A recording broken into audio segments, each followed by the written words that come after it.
राधे राधे दर्शकों, भक्ति कहानियों में आपका स्वागत है। आज मैं आपके लिए माघ मास की कथा अध्याय 16वां सुनाने जा रही हूँ, जिसे माघ मास के 16वें दिन की कथा भी कह सकते हो। कार्तवार्य बोला कि हे भगवान, वो राक्षस कौन था और कांचन मालिनी कौन थी, जिसने अपना धर्म कैसे दिया और उसका साथ कैसे हुआ। हे ऋषि, यह कथा सुनाकर मेरी मन की शंका दूर कीजिए। तब ऋषि ने कहा कि कंचन मालिनी नाम की एक सुंदर अप्सरा थी, जो माघ महीने में प्रयागराज में स्नान करके कैलाश पर्वत जा रही थी। तभी उसको मार्ग में जाते हुए हिमालय के कुंज से एक राक्षस ने देखा कि सोने जैसी तेज वाली सुंदर कंठी वाली बड़े बड़े नेत्रों वाली चंद्रमुखी सुंदर केश वाली सुंदर अप्सरा को देखकर उस राक्षस ने कहा कि हे सुंदर कमलनेनी, तुम कौन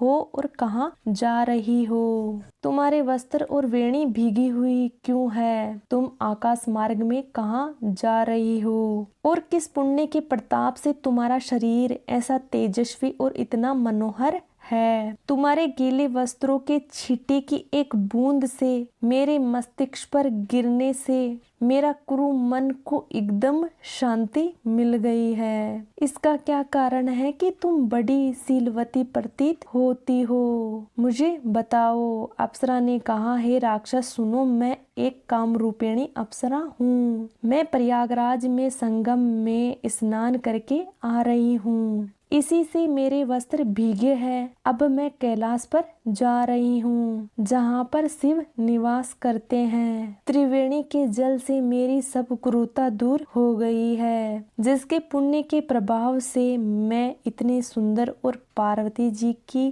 प्रिय सखी हो गई हूँ, जो आश्चर्य देने वाला उदाहरण है। मैं कलंकी देश की राजा की वेश्या थी। रूप, लावण्य और सुंदरता में अपूर्व थी। मेरी सुंदरता पर सारा नगर मोहित। मैंने अनेकों प्रकार के भोग भोगे। अनेक प्रकार के वस्त्रों और आभूषणों की घर में कोई कमी नहीं थी। इस तरह उस नगर में बड़ी सुंदरता से मेरी यौवनी बीती और मैं धीरे धीरे वृद्ध अवस्था को प्राप्त होने लगी। तब मेरे मन में विचार उत्पन्न हुआ कि मैंने सारी उम्र पापों में ही व्यतीत कर दी। धर्म का तो कोई कार्य, दान, तप, यज्ञ आदि कुछ भी नहीं किया। शिव या दुर्गा जी की आराधना नहीं की, ना कभी भगवान विष्णु का पूजन किया। इस प्रकार अशांत चित्त से मैंने एक दिन ब्राह्मण की शरण ली, जो वेदों का ज्ञाता और ब्रह्मनिष्ठ था। मैंने उनसे पूछा कि मेरा उद्धार किस प्रकार होगा। हे महाराज, आप तो सभी पर दया करते हो, अच्छे हो या बुरे, तो मुझ पर भी दया कीजिए। इसीलिए मुझ जैसी दीन पर भी वह कृपा करके मुझे कीचड़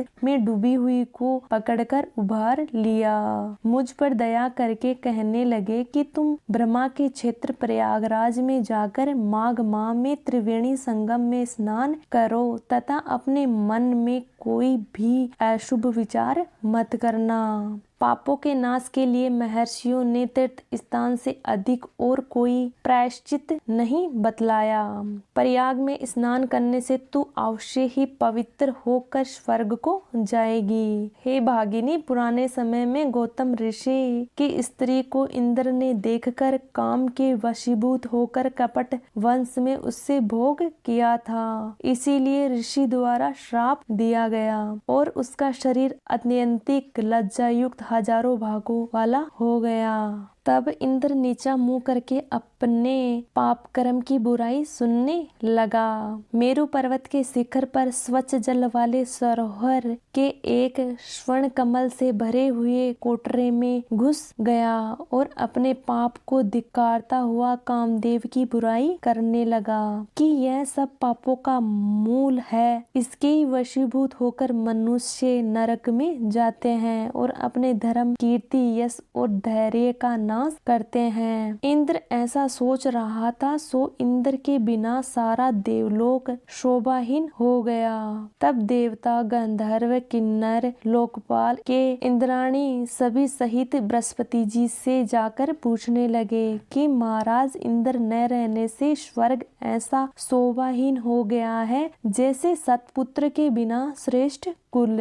इसीलिए स्वर्ग की शोभा के लिए कोई क्रिया कीजिए। तब बृहस्पति जी कहने लगे कि इंद्र ने बिना सोचे विचारे जो कर्म किया है उसका फल भोग रहा है। बृहस्पति जी ने सबको साथ लेकर स्वर्ण कमलों से युक्त बड़े सरोवर में इंद्र को देखा, जिसका मुख मलिन और आंखें बंद थी। तब इंद्र ने बृहस्पति जी के चरणों को पकड़कर कहा कि इस पाप से मेरा उद्धार करके मेरी रक्षा कीजिए। तब बृहस्पति जी ने इंद्र से कहा कि प्रयाग में स्नान करने से ही तुम पाप मुक्त हो जाओगे। तब इंद्र सहित सबने प्रयाग में जाकर संगम स्नान किया और त्रिवेणी स्नान से इंद्र पाप मुक्त हो गए। तब बृहस्पति जी ने इंद्र को वरदान दिया कि तुम्हारे शरीर में जितने भंग है सब नेत्र हो जाएंगे। तब इंद्र इस वर्ष से हजारों नेत्रों से ऐसे सुशोभित हुए जैसे मानसरोवर में कमल शोभायमान होता है।